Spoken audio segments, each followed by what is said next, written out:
Hello friends, welcome you all. My self RC sir. यदि आप IIT JEE की तैयारी कर रहे हैं और हिंदी मीडियम के विद्यार्थी और वास्तव में आईआईटी करना चाह रहे हैं, पर दिक्कत ये है ना कि और मैथ्स आपका नंबर नहीं दे रहा या नंबर पढ़ भी बहुत रहे हैं पर नंबर आ ही नहीं रहे, तो बच्चे अगर ऐसा कुछ केस है तो बिल्कुल ध्यान से और खास कर अगर निर्देशांक ज्यामिति कोऑर्डिनेट ज्योमेट्री में इलिप्स, हाइपरबोला, पैराबोला के सूत्रों से परेशान है तो बिल्कुल, और अगर इसमें टाइम भी ज्यादा लगता है तो बिल्कुल बच्चे ये इसी के लिए बनाया जा रहा है। बिल्कुल 0 to IIT हीरो, साथ में डीपीपी मिलता है। अरे बताइए ये तो, हाँ बिल्कुल। तो आज का अपना लेक्चर है बच्चे वर्त का लेक्चर नंबर 3, जिसमें अपन देखेंगे वर्त के अंतःखंड और इससे रिलेटेड कुछ अच्छी अच्छी चीजें। क्या ये बात क्लियर है? बिल्कुल। तो चलें, बिल्कुल टाइम वेस्ट किए बिना चलें शुरू। बिल्कुल। तो पहला है 3 ऐसे रेखीय बिंदुओं से गुजरने वाला वर्त। 3 ऐसे रेखीय बिंदुओं से गुजरने वाला वर्त, एक ऐसा वर्त जो 3 ऐसे रेखीय बिंदुओं से गुजरे। कितने वर्त आएंगे? तो देखो बच्चे ध्यान से सुनना। अगर 3 ऐसे रेखीय बिंदु है जो एक ही रेखा में नहीं है, एक ही रेखा में नहीं है, तो 3 ऐसे रेखीय बिंदु ऐसे, तो इनसे क्या होगा बच्चे? एक त्रिभुज बनेगा। क्या? ध्यान से देखो बच्चे, अगर 3 ऐसे रेखीय बिंदु है तो उनसे एक त्रिभुज बनेगा, उनसे एक त्रिभुज बनेगा। अब ये त्रिभुज बन रहा है तो बच्चे अगर कोई एक ऐसा वर्त है जो इन तीनों ही बिंदुओं से गुजर रहा है तो उस वर्त का समीकरण या उस वर्त को, मतलब अपन देखो ये बोलते हैं ना, इसको परिवर्त या परिगत वर्त। त्रिभुज के तीनों ही शीर्षों से गुजरने वाले वर्त को परिगत वर्त या परिवर्त बोलते हैं। अब ये परिवर्त, तो अगर 3 ऐसे रेखीय बिंदु दिए हैं, मतलब 3 शीर्ष त्रिभुज के दिए हैं, तो बच्चे उनसे कितने वर्त जाएंगे? केवल एक वर्त, जो उन बनने वाले त्रिभुजों का परिवर्त होगा। अब बात यह है कि इस परिवर्त, जो ये वर्त है 3 बिंदुओं से गुजरेगा, इसका समीकरण कैसे ला सकते हैं? इस वर्त का समीकरण कैसे ला सकते हैं? तो मेथड वन क्या है बच्चे कि इस वाले जो त्रिभुज है उसका क्या निकाल लो? परिकेंद्र। तो मेथड 1 तो है परिकेंद्र निकालो। परिकेंद्र निकालने का तरीका बताया हुआ है, और मेथड 1 है परिकेंद्र निकाल लो और परितिर्ज्य निकाल लोगे। फिर भाई अगर आपने परिकेंद्र और निकाल लिया तो ये दूरी तो तिर्ज्या आ ही जाएगी ना, आर। तो इसलिए परिकेंद्र निकाल लो और परितिर्ज्या निकाल लो तो आराम से आ सकता है। दूसरा जो मेथड है बच्चे, दूसरा जो मेथड है वो आप फॉलो कर सकते हो। देखो अपने को चाहिए 3 बिंदुओं से जाने वाले वर्त का समीकरण। तो 3 बिंदुओं से जाने वाले वर्त का समीकरण चाहिए, तो अपन क्या कर लेते हैं, ऐसा भी कर सकते हैं। माना वर्त क्या है? माना वर्त क्या है? x² + y² + 2gx + 2fy + c = 0। माना वर्त ये है, माना वर्त ये है। अब ये वर्त मान लिया। अब इस वर्त का अगर मेरे को समीकरण चाहिए तो मेरे को किस किस का मान चाहिए? क्या ये बात बता सकते हैं बच्चे? अगर इस वर्त का मेरे को समीकरण चाहिए तो मुझे किस का मान चाहिए? मतलब देखो क्या है, इसमें 3 अज्ञात है, एक g, एक f और c। अगर इन 3 अज्ञात का मान मिल जाए तो काम हो जाएगा। क्या?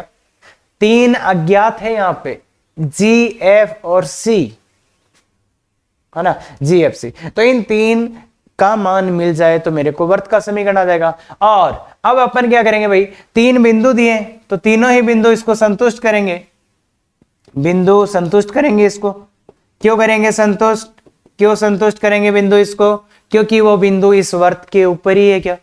वो बिंदु इस वर्त के ऊपर ही है, तो इस वर्त के समीकरण को संतुष्ट करेंगे। ध्यान रखना, अगर कोई बिंदु वृत्त के ऊपर है तो वो उसके समीकरण को संतुष्ट करेगा। संतुष्ट करने का मतलब है कि उस बिंदु को जब इसमें रखेंगे तो इसका मान कितना आएगा? 0।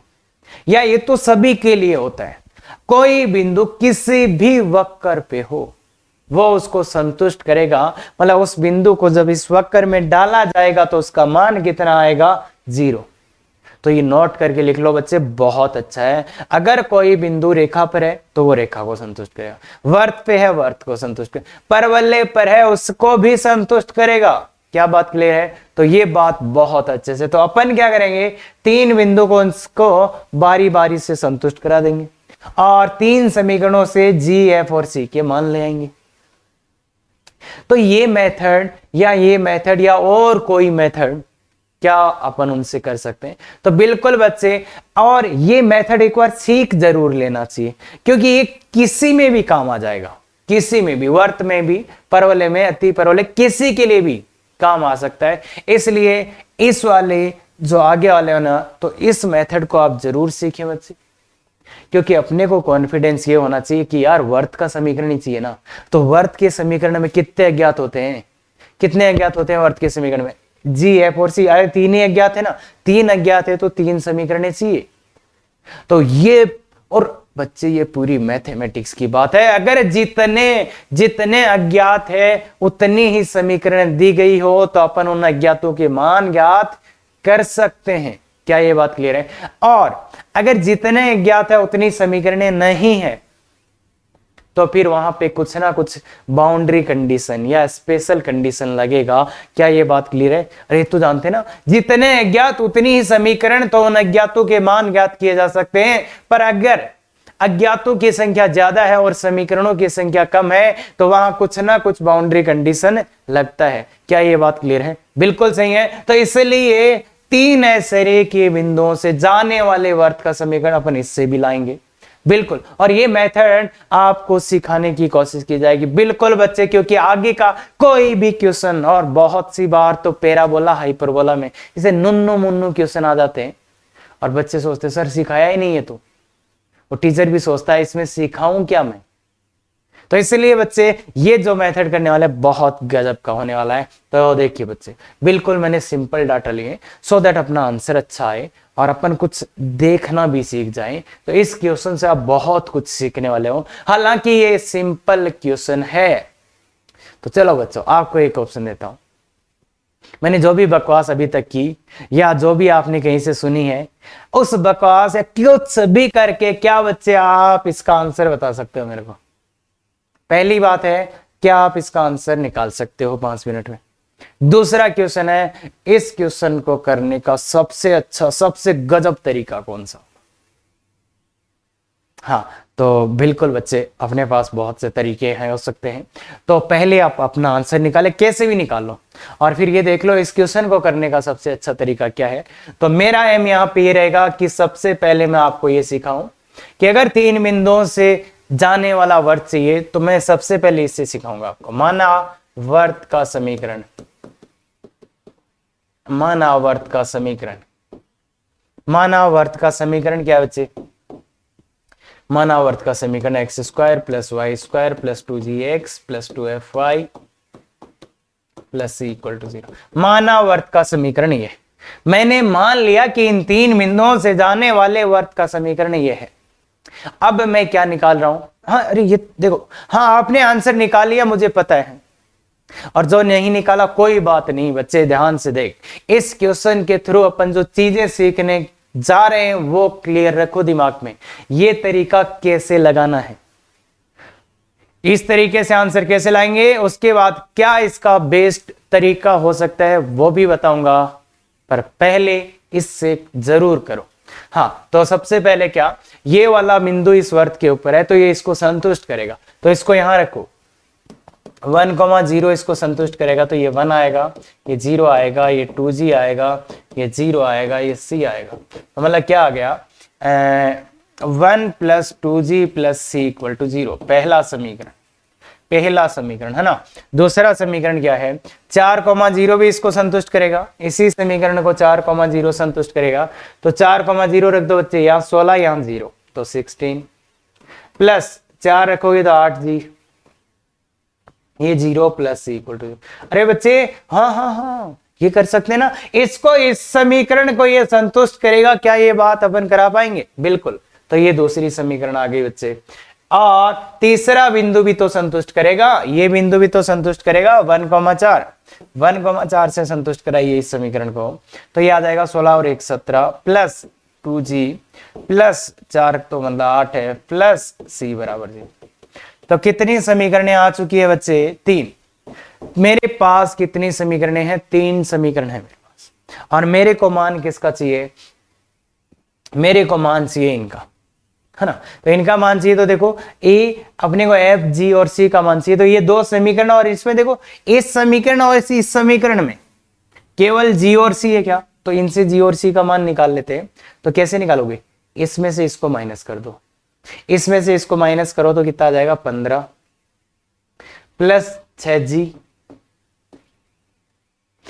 Equal to 0। इसमें से इसको मैंने माइनस कर दिया है बच्चे, इसमें से इसको मैंने माइनस कर दिया है, तो देखो बच्चे 6g इक्वल टू माइनस का 15, तो g बराबर माइनस का 5/2। g का मान आ गया मेरा पास माइनस का 5/2। अगर यही g का मान मैं इसमें रख देता हूं, यही g का मान मैं इस समीकरण में रख देता हूं, इस वाली समीकरण में, तो बताओ कितना आएगा? 1 माइनस 2g का मान तो -5 प्लस c इक्वल टू 0। तो c का मान यहां से कितना आ चुका है बच्चे? 4। c का मान 4 आ चुका है, g का मान ये आ चुका है, और ये मान अगर इसमें रख देंगे 17 माइनस 2g का मान 5 प्लस 8f प्लस c का मान कितना? 4। तो बताइए बच्चे ये कितना हो जाएगा? 16 प्लस 8f। देखो ये -1 तो 16 प्लस 8f इक्वल टू 0, तो f का वैल्यू कितना आ गया बच्चे? -2। f का वैल्यू कितना आ गया? -2। तो देखो बच्चे 3 समीकरण थी और तीनों का मैंने मान निकाल लिया। किसका? c, g और f का। तो इसलिए इक्वेशन क्या हो गया बच्चे? ये आंसर क्या हो जाएगा? x² plus y²। 2g का वैल्यू, यहाँ 2g का वैल्यू तो माइनस का 5x है बच्चे, और 2f का माइनस का 4y हो जाएगा बच्चे, और c का वैल्यू प्लस का 4 इक्वल टू 0। तो ये है मेथड 1 लगाना। और जब भी आप फंस जाओ ना खतरनाक तरीके से, तो हो सकता है इसका कहीं यूज कर लो, क्योंकि बाकी चीजें मान लो नहीं समझ में आ रही हो तो आप ऐसा कर सकते हैं। अरे समझ में आया ये क्वेश्चन क्या था? और इससे ये भी सिद्ध हो जाएगा कि अगर 3 बिंदु दिए तो उनसे एक ही समीकरण, एक ही वर्त जाएगा। क्यों? क्योंकि 3 अज्ञात है, 3 ही समीकरण है, तो वहां से अपन एक वर्त निकाल सकते हैं। क्लियर है बात? तो ये आंसर आपका आ चुका। अब इसको अपन और कैसे अच्छे तरीकों से कर सकते थे वो देखिए बच्चे। तो यही सेम क्वेश्चन लिखा है। तो मेथड 2 मैंने बोला था कि आप क्या निकालो? परिकेंद्र निकालो, मतलब परिकेंद्र और परित्रिज्या निकाल के, परिकेंद्र और परित्रिज्या से। भाई परिकेंद्र और परित्रिज्या से भी निकाल सकते हैं अपन, परिकेंद्र और परित्रिज्या से निकाल सकते हैं। तो देखो बच्चे मैं अभी कुछ भी नहीं कर रहा हूं, मैं सीधा जो मेरे एकदम जनरल त्रिभुज मान के इसको सॉल्व कर रहा हूं। हाँ, परिकेंद्र इसका निकालना है तो आप क्या करेंगे? तो परिकेंद्र अगर आपको इसको निकालना है बच्चे तो आप क्या करेंगे? इस त्रिभुज का परिकेंद्र निकालना है तो क्या बेस्ट वे हो सकता है बच्चे इसके लिए? ये बातें अपन ने की थी सरल रेखा में। अगर किसी त्रिभुज का परिकेंद्र चाहिए ना तो सबसे पहले क्या कर लेना? नोट भी लिखाया था, अगर किसी भी त्रिभुज का परिकेंद्र चाहिए तो सबसे पहले ये देख लेना क्या वो त्रिभुज समकोण है, क्या वो त्रिभुज समकोण और समबाहु के लिए चेक कर लेना। ये नोट लिखाया था मैंने। अगर परिकेंद्र और लंब केंद्र चाहिए आपको तो उस त्रिभुज को आपको पहले समकोण और फिर समबाहु इनके लिए चेक करना चाहिए। तो समकोण या समबाहु कोई सा त्रिभुज है क्या ये? अगर अपन इसका एग्जैक्ट डायग्राम बनाए तो शायद अपने को समझ में आ जाएगा, है ना। एग्जैक्ट डायग्राम में बना देता हूं मैं। ये त्रिभुज कैसा है? तो देखो बच्चे अगर परिकेंद्र चाहिए या लंब केंद्र चाहिए तो डायग्राम मतलब कि आप समकोण या उसके लिए चेक कर लेना चाहिए पहले। तो देखिए बच्चे ये वाला पॉइंट कितना है? 1,4 1,4 यहां आएगा। तो अगर आप इस डायग्राम को गौर से देखेंगे तो आपको समझ में आ जाएगा कि ये त्रिभुज कौन सा है बच्चे? समकोण त्रिभुज है। किसी को ऐसे नहीं समझ में आ रहा है, डायग्राम नहीं बनाया, तो वो फिर क्या कर सकता है, भुजाओं की लंबाई निकाल सकता है। इस वाली भुजा की लंबाई, इस वाली भुजा की लंबाई देखो कितना है, 5 है। इस वाली भुजा की लंबाई 4 है। इस वाली भुजा की लंबाई 3। तो ये आपको दिख ही जाएगा ये कैसा त्रिभुज है, ये कैसा त्रिभुज है, समकोण त्रिभुज है। अगर ये समकोण नहीं होता तो कैसे निकालते, समकोण या समबाहु नहीं होता तो परिकेंद्र निकालने का तरीका बताया था क्या मैंने, बताओ बच्चे।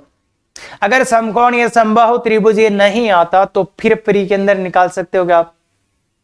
बिल्कुल सर, कैसे कैसे? अरे सर वो दो, सर कौन अर्धकोण का प्रतिच्छेद, हाँ? अरे परिकेंद्र के लिए 2, किसका, लंब समद्विभाजकों, भुजाओं के लंब समद्विभाजकों का प्रतिच्छेद बिंदु, याद है ना? परिकेंद्र भुजाओं के लंब समद्विभाजकों का प्रतिच्छेद बिंदु, और वो अपन ने बिल्कुल डिटेल में बताया हुआ है कि परिकेंद्र आपको कैसे निकालना है एकदम। और सरल रेखा वाले वीडियो देख लो बच्चे जाके, मजा आ जाएगा कि केंद्र कैसे निकालने हैं किसी त्रिभुज के, वो वीडियो तो आप बिल्कुल जाके देखिएगा बच्चे। तो इसलिए अब ये त्रिभुज ही अगर आ गया है, कौन सा त्रिभुज अगर ये आ गया है, कौन सा आ गया है, ये त्रिभुज आ गया है बच्चे, कौन सा, समकोण। तो समकोण त्रिभुज में तो पता ही है मेरे को, समकोण में क्या होता है, कर्ण का मध्य बिंदु, इसका मध्य बिंदु, कर्ण का जो मध्य बिंदु होता है, मध्य बिंदु कितना है, 5/2 और 2। ये परिकेंद्र आ गया। त्रिज्या किसी भी, इसकी किसी भी एक बिंदु से दूरी निकाल लो, इससे निकाल लो, इससे निकाल लो, किसी से भी निकाल लो, तो जो इसकी दूरी होगी, चलो इससे निकाल देता हूं, तो ये r हो जाएगा। तो r का मान कितना हो जाएगा बच्चे, 3/2 का होल स्क्वायर, 5/2 - 1 + 2 का स्क्वायर। तो ये कितना आ रहा है बच्चे, देखिए बच्चे 9 और 16, 9 25, 5/2 आ रहा है, 5/2। त्रिज्या 5/2 आ गई, केंद्र ये आ गया, तो समीकरण x - 5/2 का होल स्क्वायर, केंद्र त्रिज्या रूप, केंद्र त्रिज्या रूप, केंद्र त्रिज्या रूप 5/2 का होल स्क्वायर। तो अगर अच्छे से आप करेंगे तो ये आएगा x² + y² -5x - 4y और +4 = 0। क्या जो लास्ट वाले पेज में आया था यही समीकरण आया था? देखो बच्चे, यही समीकरण आया था क्या? ऐसा ही आया था, हाँ। और अब चलते हैं इसका बेस्ट मेथड क्या हो सकता था, M3 की बेस्ट मेथड। देखो बच्चे, मैंने यहां पे परिकेंद्र कैसे निकालना है वो बहुत अच्छे से सिखा रखा है सरल रेखा में, तो इसलिए मैं यहाँ पे नहीं बता रहा हूं। मैंने सीधा सीधा वो थॉट प्रोसेस फॉलो किया जो मैंने सिखाया था कि परिकेंद्र चाहिए तो समकोण या समबाहु के लिए चेक करो, और अगर वो है तो सीधा आ जाएगा, नहीं तो फिर तरीका लगाना पड़ेगा। अब मेथड 3 जो बेस्ट था वो क्या था बच्चे, ये जो त्रिभुजी था, ये जो तीनों बिंदु थे वो ऐसे ही बन रहे थे क्या? अरे तो यार हो गया, ये 1 था और ये 4 0 था और ये 1 4 था। तो बच्चे अगर समकोण त्रिभुज बन रहा है तो इनसे जाने वाला जो वर्त बनेगा, इनसे जाने वाला जो वर्त बनेगा उसका डायामीटर क्या होगा? अरे इसका डायामीटर क्या होगा, इसको ABC बोल दो। तो ये इस सर्कल, अगर इस सर्कल का इक्वेशन चाहिए तो इसका तो देखो यहाँ 90 डिग्री बन रहा है क्या, तो ये क्या हो गया, डायामीटर, इस सर्कल का डायामीटर। तो BC डाया वाला सर्कल, BC व्यास वाला वर्त, अरे BC व्यास वाला वर्त है भाई। देखो बच्चों, ये समकोण त्रिभुज है तो ये 90 डिग्री है, तो अर्धवर्त में बना कोण समकोण होता है, इसलिए ये इसका क्या हो गया, व्यास हो गया, डायमीटर। तो बताओ बच्चे, BC व्यास x - x1 × x - x2 + y - y1 y - y2। देखो बच्चे, इतना जल्दी आप ला सकते थे, तो ये कितना रहा है, x² + y² -5x - 4y + 4। देखो बच्चे, देखो क्लियर है क्या? तो इस टाइप से ये बेस्ट मेथड हो जाता। अगर आपको पता चल जाए कि वो त्रिभुज ही, अगर वो त्रिभुज ही कैसा है बच्चे, समकोण त्रिभुज है, तो आप आराम से निकाल सकते हैं क्या बच्चे, आप आराम से निकाल सकते। तो बात ये है बच्चे, क्वेश्चन आप कैसे भी कर लोगे मुझे पता है, पर मेरा एम ये है कि आपके दिमाग में वो बीज डालना जिससे आप सोचना सीख जाओ, वे ऑफ थिंकिंग, सोचने का तरीका कि अच्छा अच्छा अच्छा 3 बिंदुओं से जाने वाला वर्त ऐसे भी कर सकते हैं, ऐसे भी कर सकते हैं, ऐसे भी कर सकते हैं। क्या बात क्लियर है बच्चे? क्वेश्चन मैं खुद बोल रहा हूं, बहुत सिंपल डाटा लिए मैंने, इसलिए कि सोचना सीखो आप। क्लियर है? तो आगे चलते हैं बच्चे। हाँ, तो ये है बिंदु दिश तथा दिश से गुजरने वाले तथा परिधि पर थीटा कोण बनाने वाले वर्त का समीकरण। इन 2 बिंदुओं से गुजरेगा एक ऐसे वर्त का समीकरण चाहिए जो इससे गुजर रहा है, इससे गुजर रहा है। हाँ, थोड़ा सा भाई ये लैंग्वेज का पंगा है। इस बिंदु से गुजरेगा, तो मतलब कैसा भी वो वर्त हो सकता है। और जो ये है ना, ये वाला, ये मतलब ए बी बोल देते हैं, मतलब जो ये ए बी है, ये इस वर्त की परिधि पे कितना कोण बनाएगा बच्चे? थीटा। ये बात कर रहा है कि बिंदु दिश तथा दिश से गुजरने वाले तथा परिधि पर थीटा कोण बनाने वाले वर्त का समीकरण तथा परिधि, मतलब ये जो ए बी रेखाखंड है, ये परिधि पर थीटा कोण बनाएगा। मतलब ऐसा सिचुएशन, एक ऐसा वर्त जो इससे गुजरे और ये जो ए बी है, ये इस वर्त की परिधि पे कितना कोण बनाए? थीटा कोण बनाए। क्लियर है? स्टेटमेंट ध्यान से देख लो, यहां से थोड़ा सा बहुत ज्यादा फीलिंग नहीं आ रहा है, तो ऐसा स्टेटमेंट कि बिंदु इससे गुजरे और ए बी वर्त की परिधि पे, ए बी लिख लेना बस यहां पे, ए बी परिधि पर थीटा कोण बनाने, तो वो बात समझ में आ जाएगा। तो इसका समीकरण कैसे लाएंगे? इस वाले वर्त का समीकरण कैसे लाएंगे? बताओ। सब रास्ते बंद हो जाते हैं कई बार, है ना? तो इसलिए ध्यान नहीं रखना चाहिए कि इसका समीकरण कैसे, बताओ बच्चे कैसे लाएंगे? तो कैसे लाएंगे? तो देखो बच्चे, ये बिंदु इस पी का बिंदुपति तो है, अरे किसी ना किसी का तो बिंदुपति होगा ये, तो इसको बिंदु मान लिया पी। अब क्या लगा दोगे? इसकी ढाल मान लेना m1 और इसकी ढाल मान लेना m2। तो एक कंडीशन चाहिए, तो टेन थीटा बराबर क्या हो जाएगा? टेन थीटा बराबर m1 minus m2 upon 1 plus m1। Clear है क्या बच्चे बात? खत्म। ये प्रतिबंध लगाते ही आपका आंसर आ जाएगा। क्या बोला? अगर ऐसा कुछ स्टेटमेंट दिया हो तो वर्त की परिधि पर जो थीटा कोण बनाए, तो इस वर्त का समीकरण निकालने के लिए आप क्या करना पड़ेगा कि इसको h के मान लेना, और ये चीजें समझ में आ जाएंगी।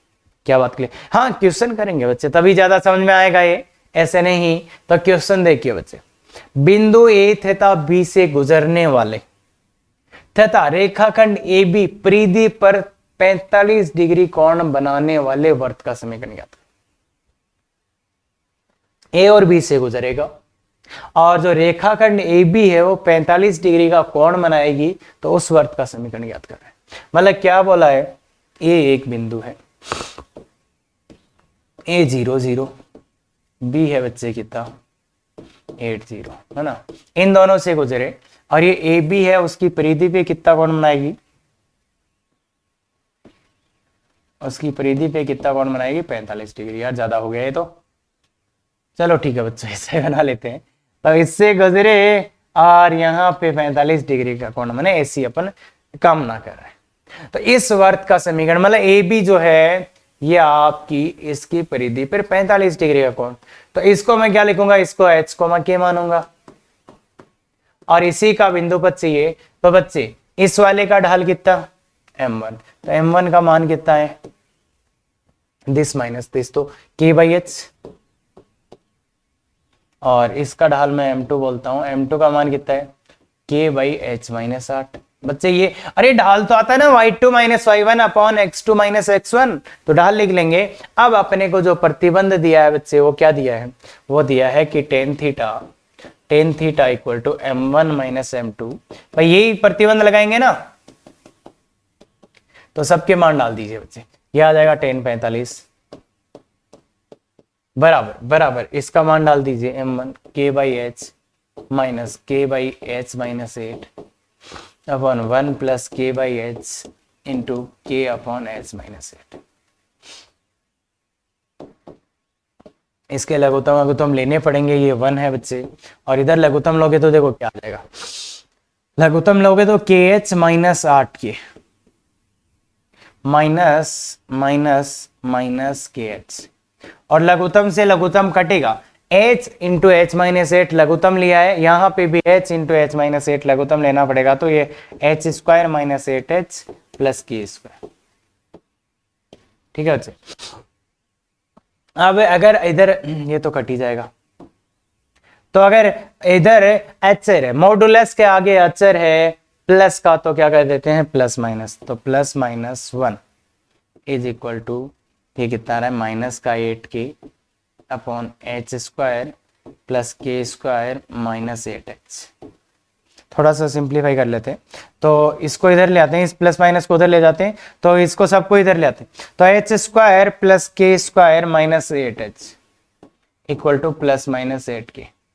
इसको भी इधर ले आते हैं और इसको बदल देते हैं एक्स वाई में, भाई आ ही गया है, तो x square plus y square minus 8x plus minus 8y बराबर 0। तो ये अपना आंसर आया, ये अपना आंसर आया, ये अपना आंसर है x square plus y square minus 8x। और अभी देखो क्या करा मैंने, ये प्लस माइनस को मैं उधर ले गया, इसको मैं इधर ले आया, तो ये आ गया, और h की जगह x, k की जगह y, तो यहां तक शायद किसी को कोई प्रॉब्लम नहीं होगा, यहां तक शायद किसी को कोई प्रॉब्लम नहीं होगा। जैसे मैंने बताया था वैसे आपने किया तो आंसर मिला। मैंने क्या बोला था, अगर ऐसे कोई बकवास ही करे कि अच्छा ये ए बी परिधि पे थीटा कौन बनाती है, ऐसा ऐसा कुछ करती है, तो इस बिंदु को h कोमा के मान लेना है और सीधा सीधा आंसर। अब अगर अपन इसको समझने की कोशिश करें कि ये आया क्या है, ये आया क्या है, तो देखो बच्चे, अगर अपन उसको समझने की कोशिश करें कि ये आया क्या है एक्चुअल में, आया क्या है, तो थोड़ा सा ध्यान से देखना पड़ेगा बच्चों। ये 0 0 था, मतलब मैं आंसर को समझ, अब जो बातें और ये आंसर आ चुका है, ये एडवांस लेवल की बातें एग्जैक्टली आईआईटी एडवांस, और उसमें भी बहुत भयानक क्वेश्चन आएगा। तो ध्यान दे बच्चे, आंसर आ चुका है, कोई दिक्कत नहीं है, आंसर को एनालिसिस करके एक बहुत अच्छा पॉइंट बताने की कोशिश कर रहा हूं। ये जो वर्त आया ना, इन वर्तों के बारे में कहानी करते हैं। ये वाला वर्त क्या है, x square plus y square, में पहले एक वर्त का एनालिसिस कर रहा हूं, 8x minus 8y equal to 0। तो इस वर्त का केंद्र क्या है बच्चे, इस वर्त का केंद्र है 4 4, और इसकी त्रिज्या क्या है, इस वर्त की त्रिज्या क्या है बच्चे, अगर इस वर्त की आप त्रिज्या देखोगे बच्चे, तो त्रिज्या आपको मिलेगी कितनी,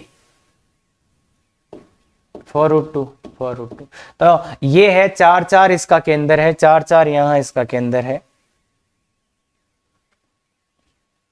4,4 इसका केंद्र है, तो ज्यादा ही ऊपर चला गया, ये 4 4 इसका केंद्र है और इसकी त्रिज्या 4√2। तो मतलब ये वर्त, ये केंद्र आया वर्त का, तो ये वर्त कैसा रहेगा बच्चों, ये वर्त रहेगा आपका ऐसा, मतलब सही प्रोपोर्शन में बना है कि यहां से भी पास होगा, यहां से भी पास होगा, और ये केंद्र है, थोड़ा सा और अच्छा बना ले सकते हैं, यहां से गुजरेगा, यहां से गुजरेगा, ये केंद्र है।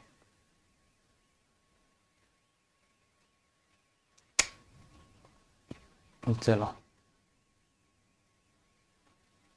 ऐसा कुछ ये वर्त बनेगा।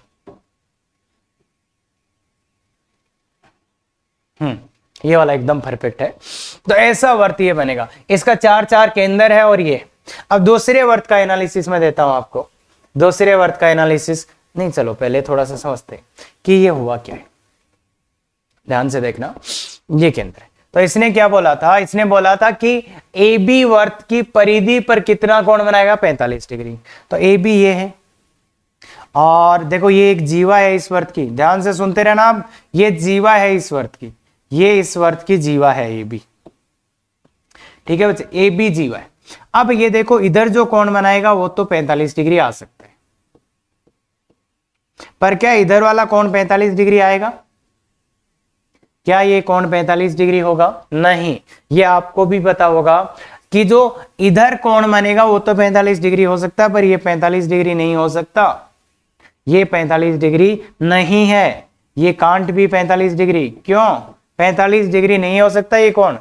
इसका मतलब क्या हुआ कि अगर आप इस बिंदु P को घुमाते हो, तो इसको आप यहां ले जा सकते हो, यहां ले जा सकते हो, यहां ले जा सकते हो, यहां ले जा सकते हो, यहां यहां यहां यहां यहां, इधर कहीं पे भी रख सकते हो, पर P बिंदु यहां आ ही नहीं सकता, P बिंदु इधर नहीं आ सकता क्योंकि इधर का कोण 45 डिग्री नहीं रहेगा, इधर का कोण 45 डिग्री रहेगा ही नहीं। अरे भाई इधर, अरे पता होगा ये एक छोटी सी बात का यूज कर रहा हूं मैं। अगर आपकी इधर है जीवा, तो ये इधर तो 90 डिग्री से कम कोण बनाता है और इधर 90 डिग्री से ज्यादा कोण बनाता है ना, इसका और इसका योग 180 डिग्री होता है। तो ये वाला कोण 45 है पर ये 45 नहीं हो सकता क्योंकि इसका और इसका कोण का योग 180 होगा। तो ये कोण 45 नहीं हो सकता, ये कोण एग्जैक्टली होगा 135 डिग्री। तो इसलिए जो प्रतिबंध दिया गया था वो संतुष्ट इधर ये वाले बिंदु नहीं करेंगे। क्लियर है क्या कि ठीक है। तो इसलिए अपने को ये इतना पार्ट काम का नहीं है। ऐसे ही अपन दूसरे का एनालिसिस करते हैं तो वहां पे भी कुछ इंटरेस्टिंग चीजें मिलेंगी देखने को। दूसरे वाले वर्त का अगर आप एनालिसिस करते हो तो बच्चे इसका सेंटर आएगा 4, और आर आएगा 4√2। तो इस बार ये सर्कल बनेगा यहाँ 4, और ये, तो इस बार का जो सर्कल बनेगा वो बनेगा बच्चे ऐसा लग, इसको चलो ऐसा वर्त बनेगा। और इसमें भी बच्चे ये जो पॉइंट्स है ना, यहां पे तो 45 डिग्री का कोण पॉसिबल है पर इन पॉइंट्स पे 45 डिग्री पॉसिबल नहीं है। यहां तो ये 45 डिग्री बन सकता है पर इधर नहीं बन सकता। इसलिए इसका आंसर आपने ये लिख दिया था बहुत सिंपली। पर अगर ये डीप में जाना चाहे आईआईटी एडवांस के लिए तो देखो बच्चे ध्यान से सुनना, जो आंसर लिखोगे वो ये लिखोगे कि इस वर्त का चाप जो कहां है केवल इतना, ये आपका आंसर है। यहां से यहां तक इस वर्त का जो चाप आ रहा है ना, ये आपका आंसर है। और इस वर्त का जो इतना चाप आ रहा है ये आंसर है। केवल बच्चे इतना ही आपका आंसर होगा। एक वर्त का चाप ऊपर और एक वर्त का चाप नीचे, दो, एक इस वर्त का वो चाप जो एक्स एक्सिस के ऊपर है, इस वर्त का वो चाप जो एक्स एक्सिस के नीचे, केवल इतना ही आपका आंसर है। ये वाले पॉइंट्स आपके आंसर, ये वाले छोटे वाले चाप आंसर नहीं होंगे। या फिर आप ऐसा बोल सकते हो कि दीर्घ चाप, इस वर्त का दीर्घ चाप और इस वर्त का दीर्घ चाप जो इसके ऊपर है और इसके नीचे। इसलिए बच्चे आंसर अपन वर्त बोल सकते हैं वो गलत नहीं है, पर अगर वो एग्जैक्ट चाहता है तो आपको ये बताना पड़ेगा कि वो जो बिंदु पद आया है, जो आंसर आया है, वो दो वर्त आ रहे हैं कि दो वर्तों के चाप आ रहे हैं। तो इसलिए बच्चे ध्यान से सुनना, ये लाइन बिंदु पद प्रतिबंधों का सुपर सेट होता है। जो बिंदु पद अपने को पास आता है ना बच्चे, वो होता है जितने प्रतिबंध भी हैं उनसे जो ज्यादा से ज्यादा चीजें आ सकती है, मतलब आंसर ज्यादा भी आ सकता है बिंदु पद से, सुपर सेट। और ये सुपर सेट मतलब जो प्रतिबंध लगाते हैं ना अपन, उससे ज्यादा भी आंसर आ सकता है। तो इसलिए जो बिंदु पद होता है वो प्रतिबंधों का सुपर सेट होता है। यहां पर वैसे अपन आंसर बोल सकते हैं दो वर्त, पर ज्यादा सही या कंप्लीट आंसर अगर बोलना है तो बोलेंगे दो चाप। ये दो वर्तों के क्या आ रहे हैं, चाप आ रहे हैं। केवल इतना ही आंसर होगा, ये ऊपर वाला और ये नीचे वाला। अब मैं बता देता हूं आपको अच्छी चीजें। ये बहुत से बच्चों को पता ही नहीं चला मैं क्या बकवास कर रहा, और कुछ लोग ये कह रहे हैं कि सर ये तो सिंपल सा क्वेश्चन है, हो ही गया ना। हाँ हो गया बच्चे, पर जो ये एनालिसिस मैंने बाद में बताया ना, बिंदु पद प्रतिबंधों का सुपर सेट होता है, ये जो भी मैंने बाद में बोली है वो आईआईटी एडवांस, और उसमें भी अगर टफ क्वेश्चन आता है तो उसमें यूज होने वाली चीजें हैं बच्चे। ये ध्यान से, ऑप्शन बहुत मल्टीपल करेक्ट के लिए बहुत गजब का क्वेश्चन है ये। क्या बात क्लियर है बच्चे? तो ये ध्यान में रखते हुए आप अच्छे से करेंगे इसको, बहुत दो बार देख लो। और ये जो लाइन है ना, अरे ये बहुत गजब की लाइन है। हाँ बहुत कम क्वेश्चंस में यूज आएगा, पर बिंदु पद प्रतिबंधों का सुपर सेट। और यहां पे जो आ रहे थे दो वर्त दिख रहे थे, पर वो वर्त नहीं चाप है एग्जैक्टली। ये देखो डायग्राम। तो उन चीजों को अपने को ज्योमेट्रिकली देखना पड़ता है फिर, और कुछ बहुत अच्छे क्वेश्चंस में काम आते हैं। क्लियर है बात? नहीं सर, ये इसको देखो बच्चे, 3-4 बार जब तुम बड़े हो जाओगे ना तब इसका पूरा मीनिंग समझ में आएगा। अभी जो आपको समझ में आएगा शायद यहां तक मैंने आंसर कैसे निकाला था, यहां तक समझ। आगे वाला चीज अगर समझ में आ रहा है तो बहुत अच्छा, नहीं आ रहा तो ऐसे दिमाग में लगाओ कि सर ने एक अच्छी चीज बताई थी यार, उसको वापस आके देखना है, बस ये बोल सकता हूं मैं। और फिर भी नहीं आए बच्चे, लाइव क्लास है, उसमें आप मेरे से क्वेश्चन कर सकते हो, सर ये कैसे, सर ये क्यों, क्या, सब कुछ आपको बताया जाएगा। क्या बात क्लियर है? अभी के लिए इतना ही, इसमें आगे चलते। हाँ, वर्त द्वारा निर्देशांक अक्षों पर बनाए गए अंतखंड। वर्त निर्देशांक अक्षों पे अंतखंड, जैसे रेखा बनाती थी वैसे ही वर्त भी निर्देशांक अक्षों पे क्या बनाता है बच्चे, अंतखंड। जैसे ऐसा वर्त है तो ये ऐसा, तो इसको बोलते हैं बच्चे एक्स अंतखंड, और ये जो अंतखंड यहां बना है इसको बोलते हैं वाई अंतखंड। तो एक्स अंतखंड क्या है, एक्स अंतखंड क्या है बच्चे, एक्स अंतखंड बराबर ए बी। ठीक है, एक्स अंतखंड किसका नाम है, ए बी का नाम। अब ये ए बी कैसे निकाले, तो ए बी तो इन दोनों बिंदुओं के बीच की दूरी है, इस बिंदु और इस बिंदु के बीच की दूरी है। इसको निकालने के 3 अलग अलग तरीके हैं, पर अभी जो मैं बता रहा हूं वो ध्यान से देख लो। 3-4 तरीके से बता सकते हैं, पर ए बी क्या है, अगर मैं सबसे सिंपल बताऊं, थोड़ा द्विघात से जोड़ के बताऊं, तो पहला तरीका ये कि सर ए और बी बिंदु ले आए तो काम हो जाएगा। तो ए और बी बिंदु की खास बात क्या है, या ऐसे देख लो, ए और बी बिंदु क्या है, इस वर्त और इस रेखा के प्रतिच्छेद बिंदु है। तो ये रेखा आ सकती है, ये रेखा तो y बराबर 0। एक्स एक्स का समीकरण y बराबर 0 होता है, पता नहीं है या बताना पड़ेगा? हाँ सर पता है। तो एक्स एक्स का समीकरण होता है y बराबर 0।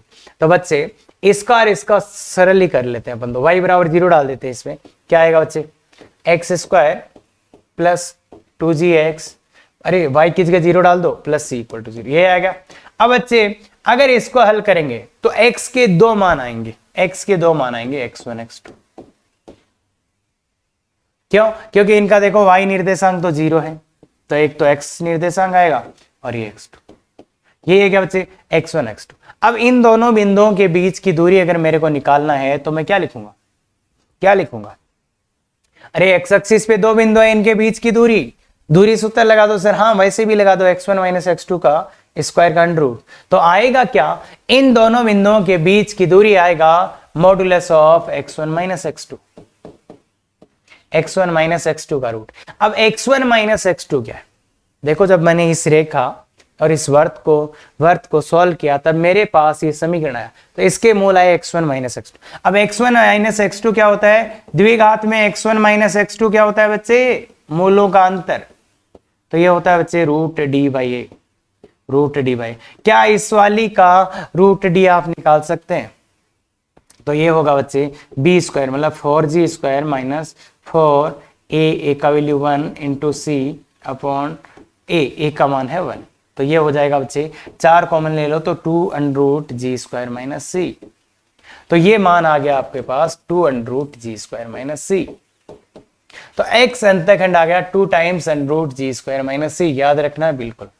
ऐसे ही y अंतखंड भी मैं निकाल सकता हूं। कैसे, y अंतखंड के लिए CD चाहिए, y अंतखंड बराबर CD। अब CD के लिए क्या होगा, इसके और इसके प्रतिच्छेद बिंदु है, तो वैसे निकालना चाहो तो वैसे निकाल सकते हो कि इस वाली रेखा x बराबर 0 होती है, और इसका तो x बराबर 0 इसमें डाल दो, तो y square plus 2fy plus c equal to 0। अब जो ये CD होगा बच्चे, इसका देखो x निर्देशांक तो ये x निर्देशांक 0 और y निर्देशांक ये आ रहे, तो ये भी क्या होगा y1 माइनस y2। अरे भाई इन दोनों बिंदुओं के बीच की दूरी y1 माइनस y2, और यहां से y1 माइनस y2 क्या है, अंडर रूट डी बाई ए। इस द्विघात समीकरण के ही तो मूल y1 y2 है। इसको और इसको सॉल्व करने भी आ रहा है, तो इस समीकरण के ही तो मूल y1 y2 है, तो y1 माइनस y2 कर दो तो वही आ जाएगा 2 टाइम्स एफ स्क्वायर माइनस सी। तो बच्चे इसका मान आ गया CD का मान आ गया 2 टाइम्स एफ स्क्वायर माइनस सी। तो y अंतखंड का मान ये आ जाएगा। क्लियर है क्या बात? अब इसी चीज को मैं ज्योमेट्री से भी बता सकता हूं, इसी चीज को मैं अरे बहुत तरीके से बताएंगे। अभी बस इतना काफी है। ज्योमेट्री वाला देखना चाहो तो बच्चे जल्दी से देख लेना। इसका केंद्र है माइनस जी माइनस है, ठीक है। यहां से यहां तक एक लंब डालेंगे तो इसका वैल्यू होगा बच्चे, इसका वैल्यू होगा ना, और ये है इसका रेडियस। तो ये वाला लेंथ मैं निकाल सकता हूं एपी। एपी कैसे निकाल सकते हैं अपन? AP square is equal to R square, मतलब इसको सी बोल देते हैं, तो A C square minus C P square है ना। तो ये अपन एपी का, एपी बराबर under root A C square मतलब आर स्क्वायर। आर स्क्वायर क्या होता है? G square plus F square minus C, minus P C square, ये क्या है? F square. तो ये एपी कितना आ रहा है बच्चे? देखो एफ से एफ गया, जी स्क्वायर माइनस सी। तो एपी का लेंथ आ गया, एपी का लेंथ देखो बच्चे, मैंने लंब डाला था, ये एफ आया था, ये आर इसका स्क्वायर, इसका ये आ गया, और ए बी क्या है? इसका डबल। अरे ये लंब, ये तो पता है ना कि अगर अपन केंद्र से जीवा पे लंब डालेंगे तो उसको आधा आधा करेगा, इसलिए ए बी का वैल्यू कितना आ गया? ए बी का value 2 times AP, that means 2 times under root g square minus.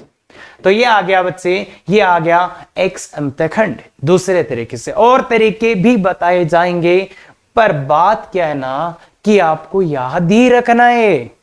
हाँ, दूसरे तरीके भी बताऊंगा, पर बिल्कुल बच्चे ये दोनों याद होने चाहिए कि इस वाले वर्त का एक्स अंतखंड ये, वाई अंतखंड ये, सीधा सीधा याद होना चाहिए बच्चे, सीधा सीधा। अरे ये तो इतना इंपॉर्टेंट है कि क्या बताऊं, बहुत ज्यादा इंपॉर्टेंट। आप तो ये सुन लो कि याद होना चाहिए, याद होना चाहिए एक्स अंतखंड 2 टाइम्स। कुछ तो मेरे को फिर पूरा टॉपिक होने, एक्स अंतखंड क्या होता है सर? तो बच्चे याद होना चाहिए, मेरे को नहीं पता, कैसे भी करो याद। एक्स अंतखंड, वाई अंतखंड दोनों याद होने चाहिए। क्या हो गए याद? अरे भाई त्रिज्या वाले ये यार, एक हटा दो, खत्म। एक्स अंतखंड जी स्क्वायर माइनस सी, वाई अंतखंड एफ स्क्वायर माइनस सी। क्लियर? कर सकते हैं? बिल्कुल याद करने हैं बच्चे। प्रूफ सर नहीं, कुछ पता ही नहीं चला, कोई फर्क नहीं पड़ता, मतलब पता चलना चाहिए, पर अगर फिर इस पे भी आ जाए तो चलेगा। क्लियर है? तो चले, अब है नॉट कि सर अगर अब एक देखो, एक्स अंतखंड में रूट आया, एक्स अंतखंड क्या आया बच्चे? एक्स अंतखंड का वैल्यू क्या आया? एक्स अंतखंड का वैल्यू क्या आया? 2 टाइम।